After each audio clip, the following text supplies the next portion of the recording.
Olá, amigo vestibulando! Hoje nós vamos falar da China e dos seus aspectos humanos, ou seja, vamos falar da sua população e a distribuição dessa pelo seu território. Vamos lembrar o seguinte, a localização. Olha lá no nosso mapa, pessoal. A China está localizada no extremo oriente da Ásia, tá ok? Circundada por países do Sudeste Asiático, países da Ásia Meridional, como a Índia, tá ok? E ao norte, a Mongólia, beleza?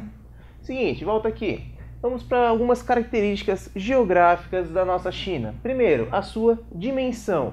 A China tem aproximadamente 9,5, 9,6 milhões de quilômetros quadrados, com uma população absoluta, olha lá, população absoluta, ou seja, sua população total, de aproximadamente 1,5 bilhão de pessoas.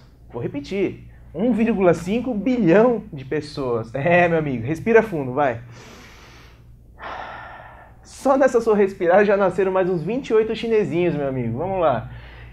Então não podemos perder tempo. Seguinte, apesar dessa população absoluta extremamente elevada, a China tem mais ou menos uma população relativamente controlada. Como assim?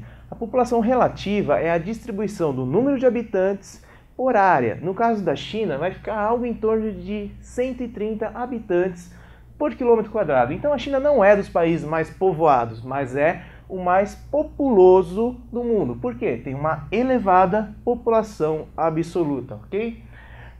Porém, quando a gente vai olhar o crescimento vegetativo, ou seja, a diferença entre natalidade e mortalidade, a gente observa que a China tem um baixo crescimento vegetativo. Por quê? Por conta do seu controle de natalidade, certo? A política do filho único, controle de natalidade, controle este que a China vem aplicando desde a década de 70, certo? Para quê? Por que controlar a natalidade? Simples. Uma população absoluta tão elevada, se você tiver um alto índice de fecundidade, se você tiver um alto índice de natalidade, a China futuramente passaria por sérios problemas com relação à sua previdência, com relação à oferta de trabalho e à disponibilidade de alimentos. Então, por conta disso, a China faz o controle populacional. Daí nós temos que, proporcionalmente, o crescimento vegetativo é baixo, já que, em relação ao total de habitantes, a China tem baixas taxas de natalidade. Porém, apesar disso, é elevadíssima, se compararmos com os demais países, ok?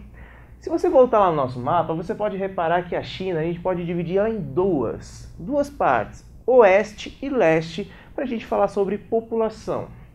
Olha lá, nosso quadrinho aqui, ó.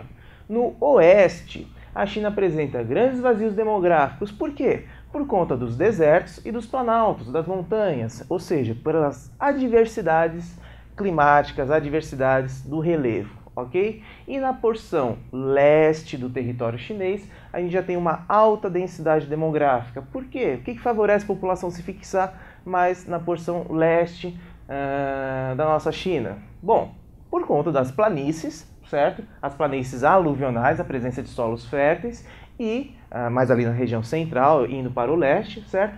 E pela concentração de oportunidades de trabalho, etc., que fica na porção leste do território chinês. Uma curiosidade das grandes, é quando a gente fala da urbanização.